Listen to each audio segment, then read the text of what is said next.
Hello, everybody. There's not that much long. I'm going to start again. No worries. Oh. Hello, everybody.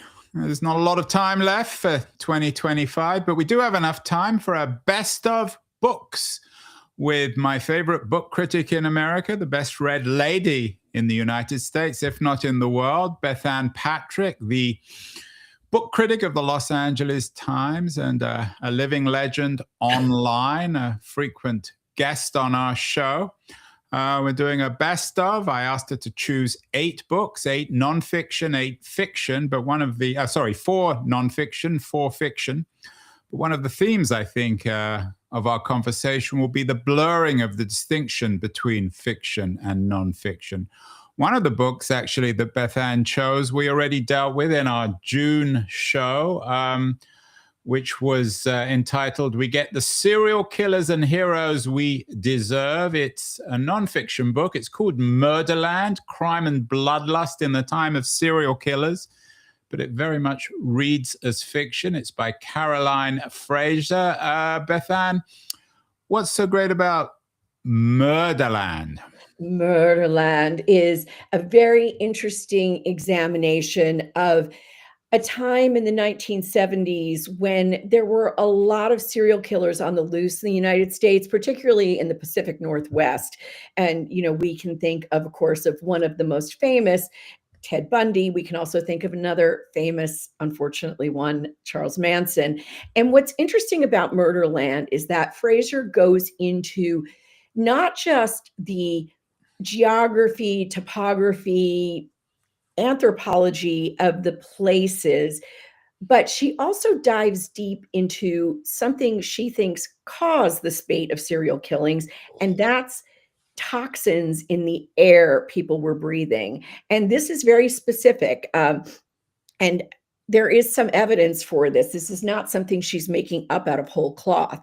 There was a lot of airborne lead coming out of mining and smelting concerns, in particular, places that were known to be funded by Guggenheim money. And so I'm talking about mining and smelting concerns that are based on the Asarco sites that happened. So there's a kind of Sacca quality, so to speak. Absolutely. And, one of the things that readers like me will remember is, why did the Mad Hatter go crazy in Alice in Wonderland? Because of the lead used in hat blocking techniques in the 19th century. Lead is known to effect real behavioral changes in people who have too high a level of it in their blood. So you can believe Fraser or not. You can read the book and weigh this for yourself. However, what Murderland does is bring the atmosphere and the tension of a time when many, many men and women were fearful for their lives. And many young women had families, parents who, didn't want to let them out because they were afraid of serial killers. So it's a really atmospheric book. It's a very readable book, and it brings up some big questions about big mining in the United States. And it also, given our current obsession with so-called real crime, yes, it speaks of this very thin layered distinction between real crime and fictional crime. Yes, because people think, they love to read true crime.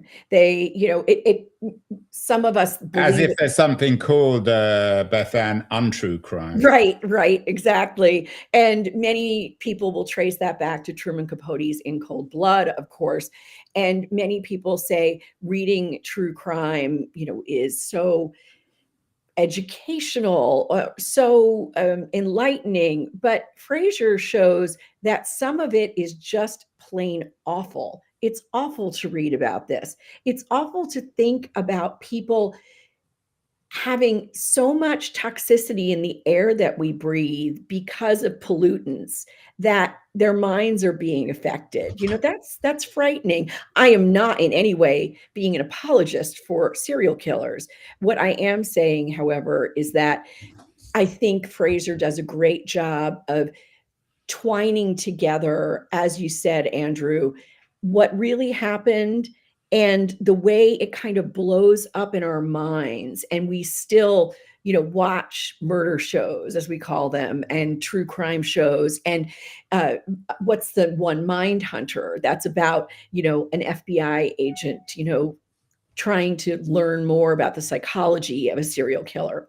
It's a great book for people who do read crime and watch crime and who want to know a little bit more about what's in the very atmosphere. I think that's the third time I've used the word atmosphere. Yeah, I mean, there's a kind of apocalyptic quality to this in an environmental sense. And switching over to one of your favorite novels of the year, Ian McEwan's What We Can Know. Everyone, of course, has read something by McEwan. Now I think he's in his 80s, perhaps. He's 77. And 77, well. 77, and this is one of his best books in years. But there's a kind of apocalyptic, in a sense, quality to this narrative. I heard him on David Runciman's excellent podcast, Past, Present, Future, talking about the book. And whilst one would expect Apocalypse Now or Apocalypse Future from Ian McEwan, it's actually moderately optimistic, isn't it, the book? Well, yes and no. It is moderately optimistic. It starts out in a dystopian sci-fi kind of way. You have Tom Metcalf, who is a scholar, a literary scholar, and he's gone to everything has been transformed by water, by flooding, by high rising sea levels. And so he's gone to the Bodleian Library in Snowdonia. It's open. They've opened the Bodleian on the highest peak in Wales so that, it's not underwater. And he's trying to track down a specific long poem that was written in the 2010s. It's 21 something in the novel. So it is a little dystopian, but then the second half of the novel goes back to those 2010 scenes when the poem was written. And so it's very much realistic fiction. And only McEwan, I swear, could put a book together like this in two such different halves, and yet make us realize that this isn't about the world ending. It's about what human beings do with whatever we have at any given point in time. And that is, I think, where the hope comes from, because, when you are in the present, and going back to the podcast you just mentioned with the word present in its title, when you're in the present, there's no way for you to know what it was like in 2013. There's no way for us to know what it's going to be like in 2125. And the combination I found really addicting. I found it to be something that made me think. One reviewer said something about the fact that the only problem with this book is I don't know if I actually am smart enough to understand everything McEwan's trying to do.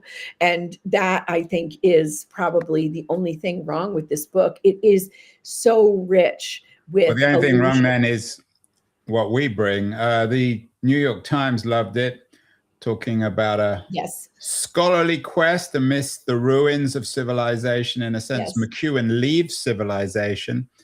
Another of your novels is literally about leaving civilization. Yes, it is. Stoneyard Devotional by an Australian writer, Charlotte Wood.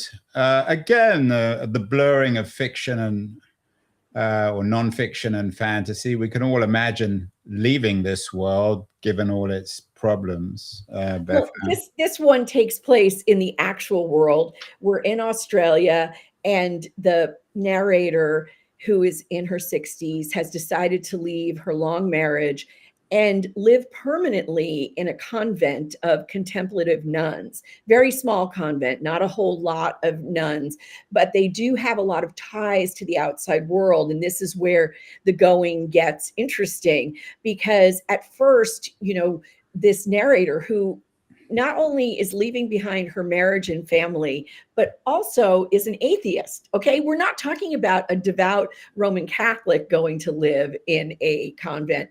This is someone who doesn't believe in religion at all. And she spends her first, I don't know, days, weeks there, just lying on the floor doing nothing. But sooner or later, she realizes, my goodness, these sisters, they're busy all the time. And she becomes busy as well. Into all of this comes a corpse, a famous nun activist, and a plague of mice.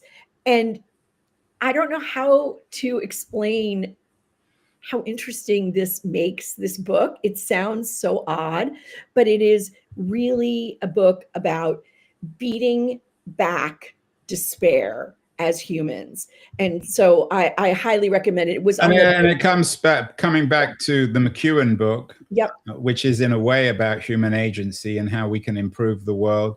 I guess this book, Stoneyard Devotional, is also about agency. It is. It's this book is, oh, sorry about that. Sorry about going off camera for a second, turning off my fan. And it is about a different way of life. And it is about what happens when you leave everything behind. In this case, it's voluntary. In the case of the McEwen novel, the people in the 2100s, you know, it is involuntary, but there are things to learn from each scenario. And speaking, Bethanne, of leaving everything behind, another of your books, nonfiction this time, a true story of love, obsession, and shipwreck, a marriage at sea, which two people really did leave everything behind. They did. And I'm wild about this book this year. And it has been on quite a few other best of lists. I won't be surprised to hear about, you know, the adaptation. It's the craziest story. Maurice and Marilyn Bailey were English people who decided they got involved in sailing. They liked adventure. They liked hiking. They liked backpacking. They did a lot of boating together. He was 8 years older than she was. And in the early 1970s, when she was about 32 years old, they decided they were going to go on a sailing voyage to New Zealand. And not only were they going to be sailing, you know, no, great motor, to take them along, but they didn't even have a radio because Maurice decided it would be better to just do everything the old-fashioned way. You're very much Stoneyard Devotional. Yes, very much. Treating the sea as if it's a monastery or a nunnery. That's right. That's right. He did treat the sea as if it were some kind of monastery.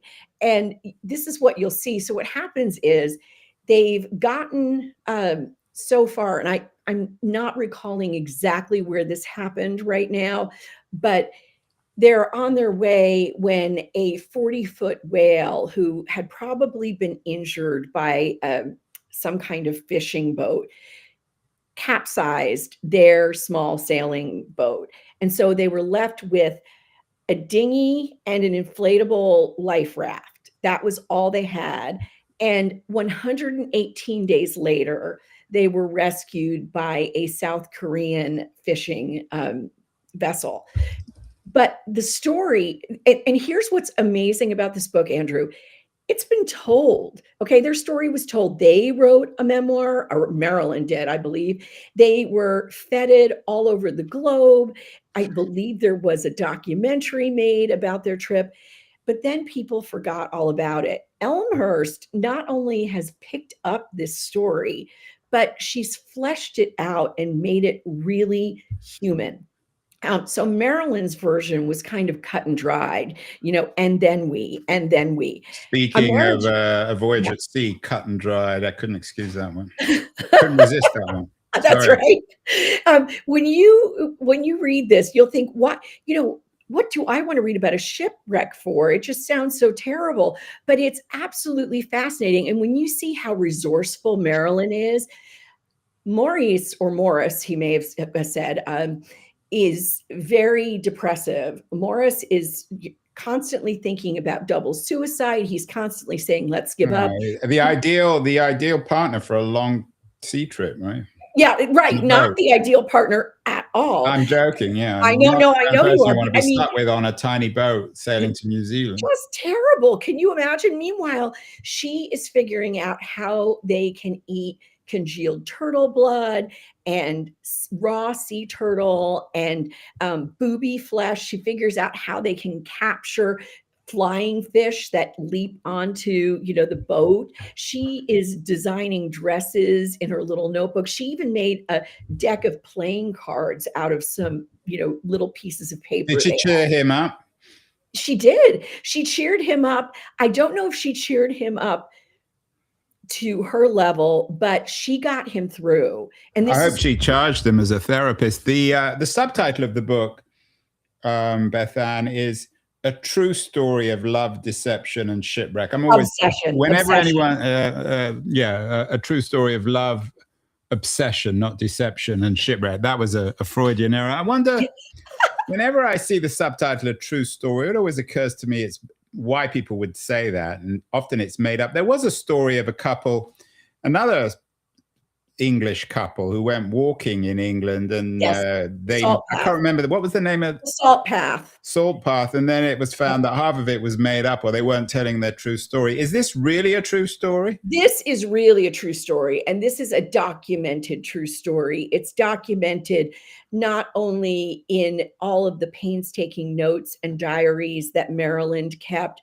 but also on film and in interviews and with evidence from their two little craft that they wound up in. So there was a great deal. This is not made up, but it is harrowing. And here's the most harrowing part to me. They make it through. And as we said, Morris is not. Well, they would have to They would have to, but they tell the story.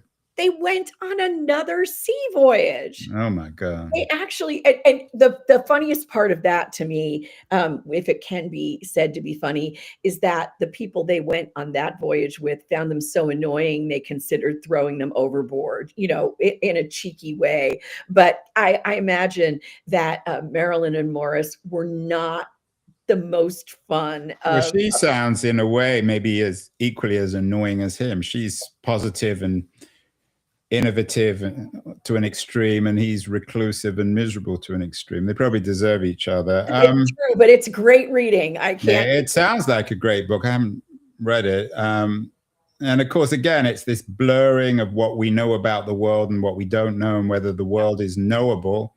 And another of your novels by Katie Kitamura, Audition, is literally about this. How can we trust the world, and how, as we readers, can trust the book? Tell me about this book. Is it a trustworthy book? Can we trust Katie Kitamura? Oh, yes, we can. And let me tell you, here's one of the reasons you can trust her. This is a very spare book. And let's contrast it for a moment with the McEwan, which is full of details, especially when he gets back to the 2010s. Yeah, well, it's classic McEwan. It's exactly. detail. Kitamura is all about taking away anything that doesn't need to be there.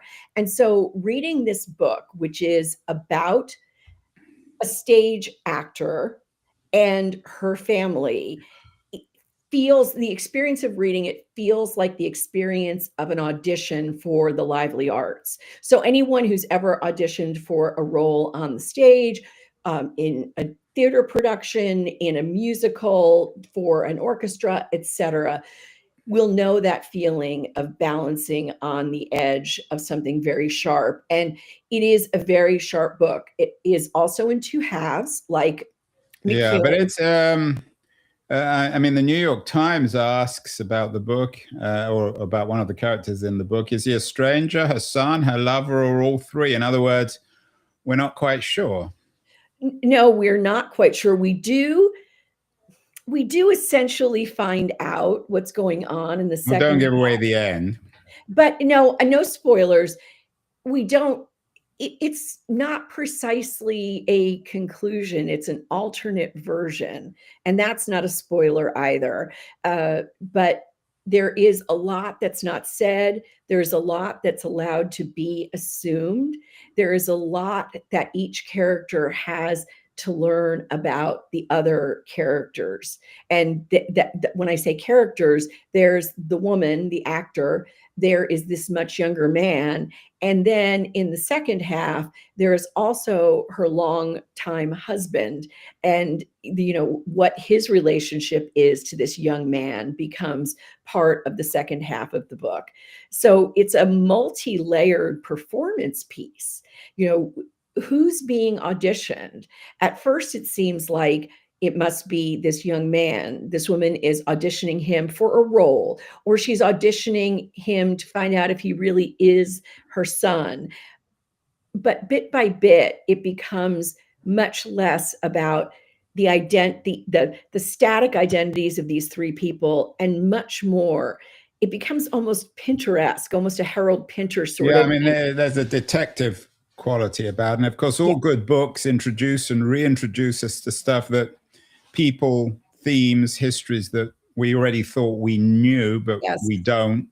Bring new information, new way of thinking. Another of your nonfiction choices, Baldwin, about the great African-American writer, thinker, political writer, James Baldwin, emphasizes Baldwin's romantic side. I wanted to actually interview the author of this book, and I'm going to get him, Nicholas Boggs, on the show at some point. Excellent. What does Boggs bring to Baldwin that we didn't already know? I mean, he's one of America's best-known cultural figures of the second part of the 20th century. Well, one of the things I think Boggs does so well is define Baldwin by his four great loves. Now, we've got four different men involved. And of course, Lucien Happersberger was the one that Baldwin says was the great love of his life. But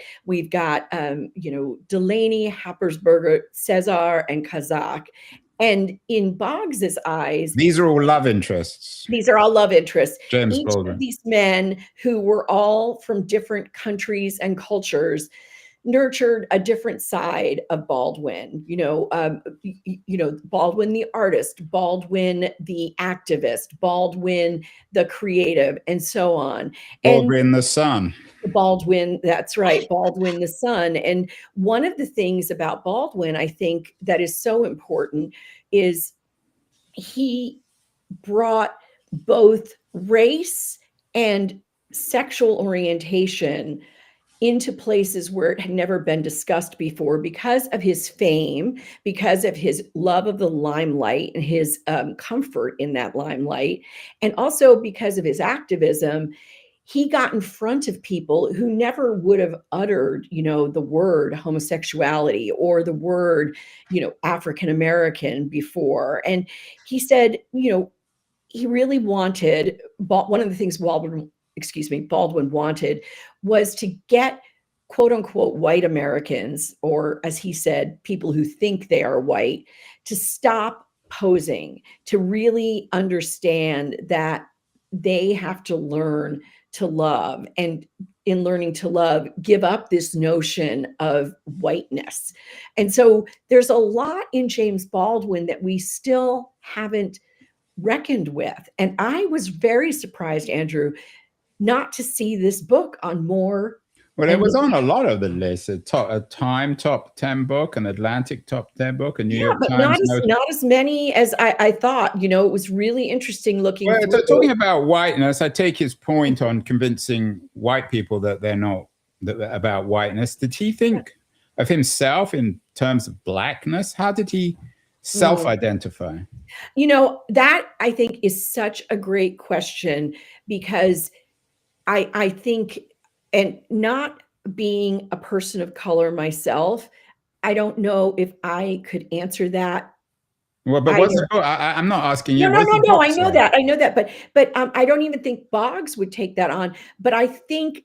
But can he have it both ways? Can he yes. Yeah. Give me a second here. What I'm trying to say is, I think Boggs would tell you that Baldwin saw no choice other than to see himself as Black because of the culture, because of the prevailing culture. And one of the things about being in other countries for him, spending so much time in France, for example, was the freedom from the American problems of race, having a completely different way of thinking. And that is where he might not have thought of himself as Black when he was actually in, Saint Paul de Vence, for example. Okay, so I take your point. So what you're saying is that in leaving America, Baldwin was also able to escape his Blackness, so to speak. Yes.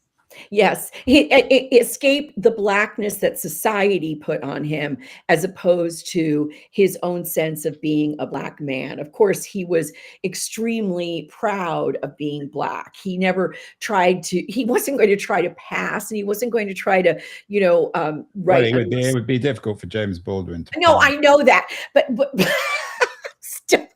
But what I mean is he was such an ardent activist for race relations and civil rights. So, I think it's true that in terms of his intellectual legacy, I mean, Baldwin's remembered for many things. Yeah. What is this? I know that this was a book about his private life and his romantic life, but how are we left in terms of Baldwin's greatness as a writer? I think we're left with a lot of questions because Boggs makes sure that readers understand not everyone thinks of Baldwin as a magnificent writer.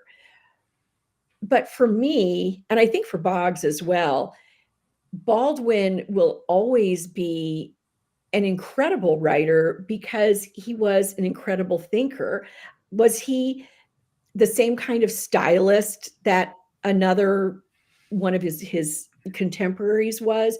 Probably not, because he had other concerns. He was all about substance, and he didn't ignore style. He craved style. He craved creativity and beauty and all of that sort of thing. But many of the ideas that he needed to write about urgently needed to be written about as plainly as possible. I'm thinking, for example, of If Beale Street Could Talk, which is just the most beautiful evocation of a time and place. And it doesn't do literary pyrotechnics. It does realism. James Baldwin, did a lot of thinking, and it shows in his, I think, really beautiful prose. Baldwin, of course, is on the right side of history. Another character who is covered in a novel, but based on a true person, The Director by Daniel Kellman, is on the wrong side of history. G.W. Pabst, the Austrian filmmaker who worked under the Nazis. There's an odd symmetry or dissymmetry between Baldwin, the book Baldwin, and The Director, isn't there? Well, Bethanne? What I was talking about with James Baldwin fleeing the American notions of what it means to be Black, the American notions of African American-ness, if you will, that's all about performing, isn't it? And The Director is all about performance under the Nazi regime during World War II. And it is, as you said, about G.W. Pabst, who was a real life filmmaker. He was Austrian, and he and his family were, if you will, caught under the Nazi regime after the Anschluss. And Pabst continues to be a filmmaker, and eventually, if you want to call it a soft collaboration, I don't really think of it as soft, but he collaborates with Goebbels, the head of propaganda. And I think this should have a lot of readers thinking about their own professional pursuits and how intertwined those pursuits are with dictatorial agendas. And just to a little side note, the German title of the director is Lichtspiel, or light play, which is, of course, one term used for movies or filmmaking. So why did Kelman choose to write a novel rather than a biography? Well, I think because Kelman wanted to tease things out and make more of them than he would have been able to do with just the facts about Pops. There's some, and there's certainly some good information about his work, but there isn't a lot about Pops out there himself. There isn't a lot of interiority. And, if you will, the director has all of these different kinds of scenes. For instance, you could think of the first chapter as almost a cold open, because you're just flung in medias res in this scene where a very old man is being interviewed on a late night show, and he's clearly in the throes of dementia and clearly is going to have a meltdown, and he does. But it leads us to the fact that there were these filmmakers who worked for the Nazis. And eventually, and this is something that really, it's incredible to read, but it's also very chilling. There is an account that Kelman, expands about a movie Pabst made with a fake Alpine background, and it has a star turn from none other than future Nazi filmmaker Leni Riefenstahl. But it is so made up and so artificial, and Kelman writes it so carefully that it gave me sort of a chill thinking of Wes Anderson movies and their artificiality and their looks at, mountainous Europe and Mitteleuropa. It was really, I'm sorry, I'm not trying to call Wes Anderson a Nazi, but it was really I think Wes Anderson could do with a dose of Nazism. He's the most boring filmmaker in the world. But that's another subject, another show. Well, comparing Baldwin, you noted that maybe in terms of his intellectual achievements, his focus was on simplicity because the world around him was so interesting. Right. Does Kelman deal with Pabst's talent, his creativity? I mean, he was a great filmmaker in Weimar Germany. It doesn't make him a great man, especially in his association with the Nazis. But does he investigate the connection between talent and morality? I mean, there's so many stories of incredibly talented people under the Nazis who, for one reason or other, supported them or turned a blind eye. Heidegger comes to mind, of course. Exactly. Well, what he's really looking at is not, whether a person has great talent and then uses it, but Kelman is more interested in whether any person chooses to use what they have for the good of a regime like the Nazis. That's what he's really interested in. This is great because this is, cinematic, this is filmmaking, this is drama, but it could be a butcher, it could be an engineer, it just happens. This makes a better story. And I think that is one of the points about what these films So did. What are we left with about the director in terms of, I'm sure they're thinking it would be appropriate to turn the novel into a movie, given it's about movie making. Absolutely. What are we left with about Pabst? Do we admire him more or Not less, at all. having read the book? No, not at all. We do not admire him. We are not. We may have some initial sympathy when his family, that fairly well-to-do family, winds up with their household staff who are already firm adherents to the Nazi creed, when the household staff turns on them. But by the end of the book, we've seen that he has made his own bed. He has made his choices. And, at any time he could have said no. He could have said, I'm going to do something else. And yes, we all know that doing something else might involve something terrifying. It might involve imprisonment, arrest, torture, threats to family. But at the same time, this is, the slippery slope. And so, we don't come out with a good view of Pabst at all. And of course, there's a contemporary relevance here, given how fashionable, among some people at least, the Nazis seem to be. I did a show a few days ago with George Packer, who's written The Emergency, and we discussed similarity in some ways between Stephen Miller and Goebbels. You mentioned Goebbels in The Director as the Nazi minister of propaganda. So probably Daniel Kellman wrote this book with one eye on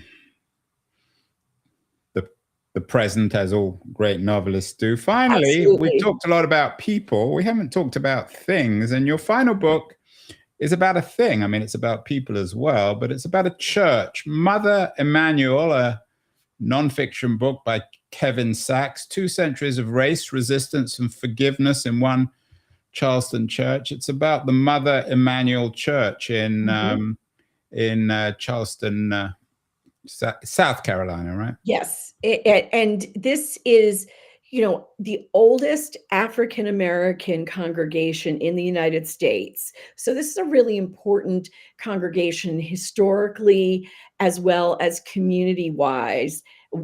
And of course, 10 years ago, a man named Dylan Roof, who, titled himself a white supremacist, entered the church, was greeted, sat down, and then emptied, an automatic rifle. Yeah, it turned it into, borrowing the language of another of your books, turned it into Murderland. Turned it into Murderland, exactly. And what's really sad, ultimately, is to know that today, 10 years later, the doors of the church aren't always open the way they once were. And some of the congregants now carry concealed weapons. So it's not a triumphal story, but it is a story of forgiveness. And one of the things that SAC does with the interviews with people who are members of the parish and the church is to look into how they have forgiven what happened. And it is a really terrible, terrible thing, but they're more interested in moving on, and they're more interested in having Mother Emanuel continue than they are in having it become something that is simply an emblem of hate in the United States. They've endured, more than 2 centuries now, and so they want to continue on. So it's a book about resilience in a way. It is. The resilience of a building, the resilience of an idea, the resilience of a community. Yeah, and it's a really beautiful one. It's very, very special, and a lot of people don't know that Charleston was actually, especially in the 17th and 18th centuries, an incredible place of diversity. It's where the first synagogue was in the United States, this first African-American congregation. There was a lot of religious freedom and freedom of thought and liberalism in the air in Charleston. Nowadays, we think about spring break trips and antique shops and, lovely, Southern ways. But Charleston was once a pretty interesting place. And I think Mother Emanuel is continuing that tradition of. Although it was also the center of the slave industry, the home of the Ball family, who were the biggest owners of slaves in pre-independence United States. So it has a complex history too. Yeah, no, there's a lot of sad history as well involved in Charleston. So in a way, maybe we can connect McEwan's What We Can Know About the Resilience of the Human Spirit with Sachs's Mother Emanuel, the resilience of a community and of a church. I think so. And we can also connect it to Baldwin, because James Baldwin was nothing if not resilient, nothing if not someone who kept going. There are things that could connect all of these books if we wanted to go that far, and we might not want to. But I have to say, I cannot get these 8 books out of my head this year. And there are others that I loved, and I know there are others you've Yeah, well, read. I'm going to be a bit cheeky and throw in one of my own, Please. which is a book that again straddles fiction and nonfiction. It's by Leah Upi. Oh, I love Leah's books. Oh my gosh, I just am reading this new one. Yeah, Indignity, and which is a book in a way about her grandmother, but it's also a book about the Balkans. And whilst it's supposed to be true, it reads like fiction. Her first one, Free, about growing up under Uncle Enver Hoxha. Yeah, in Albania. In Albania, was one of my favorite memoirs. So what do you think of Indignity? Have you studied it already? I am, and I am really into it, but it's very different. It's so different because it's not her own experience. And yeah, but doesn't it have a kind of a magical realist quality in the way she writes? I think she does. And there's, I'm thinking of another young woman writer who writes about the Balkans and had a novel. Oh my gosh. Rebecca West? No, it's someone contemporary.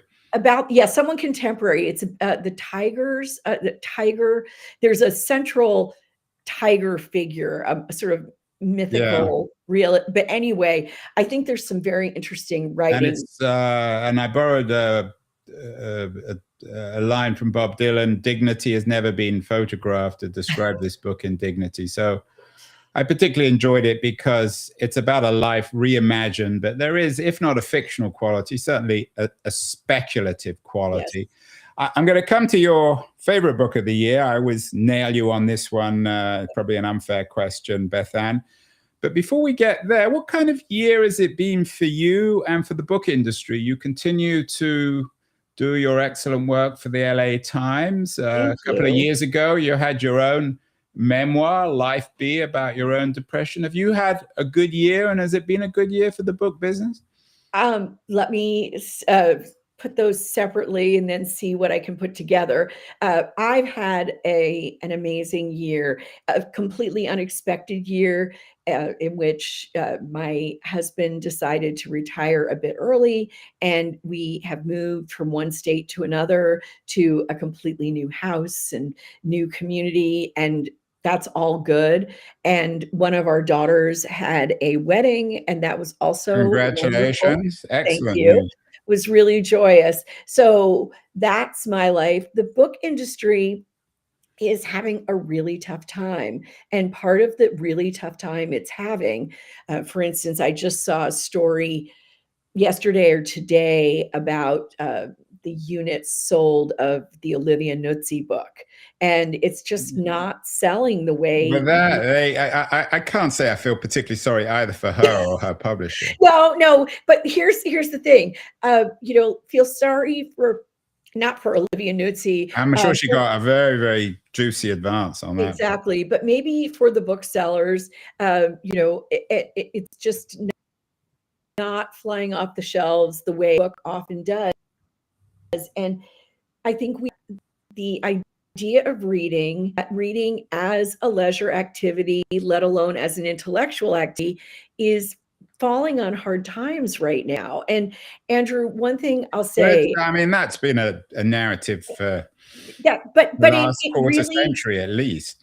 But it's really gone kind of viral, if you will, this year. There's a lot more information, a lot more data about how few people are reading, how few young people are reading. And, as someone, a longtime colleague once told me, and this is some years ago, as you said, this has been going on for a while. Oh gosh, I love to read and I thought I'd be reading, but there's so much good TV. Not just TV, but social media, of course. Social media, etc., influencers. Well, what about AI? I was talking to an academic, a professor at UC Berkeley a few weeks ago, who said to me that he had a young woman who came to him and said, he, of course, bans the use of AI in class and with his students. And the young woman came to him and told him that she objected because she just didn't want to read, and that she found that you could use technology that would summarize a book very quickly in a few seconds compared to the week it would take you to read a book. And whilst on the one hand, of course, one can be sympathetic to the professor and to book culture and all the rest of it, she does have a point in the sense that just as now we don't walk across the country, we take a train or a plane or a car. If we have technology that allows us to summarize a book so quickly, doesn't that mean, Bethanne, that the value of books changes and the books with information on them have much less value than they did in a pre-AI age, but performative books that can't just be summarized, that can be quantified, actually have more value? I agree with you. I don't have data on that, so I can't necessarily, don't quote me on it. But what I will say is that I understand when students want to use AI, and especially when we all want to use AI for things like summarizing meeting notes or building a spreadsheet. I understand also that books, like the example of travel that you were giving, why would we take a horse and buggy when we can take a train or an airplane? Technology changes, but once upon a time, no one knew how to read. Once upon a time, if you bought a novel, you had to spend at least an hour cutting the pages, apart so you could leaf through it. There are all kinds of changes all the time to the matter that we consume. However, there are things we know about reading in long form. There are things we know about reading to children. There are things we know about the power of stories that don't go away. And that's what, I think worries me about AI, is AI destroying the importance of stories to human beings, because it's such a fundamental thing. We've been building our stories for millions of years now. And I don't want AI to take that away, for people to think that, oh, well, I can just have a story by putting on a virtual reality headset and entering a room and having it all spin around. That's the beauty, I think, of the 8 books you've selected, and all good books, and including particularly, I would guess, Leah Upi's Indignity, is you could feed any of your 8 books into AI and they'd come out with a summary, but it wouldn't tell you any more about the book. You wouldn't experience the book anymore, because good books, great books, the 8 you selected, the Leah Upi book, are more than just information. They're experiential, and you change while you're reading them.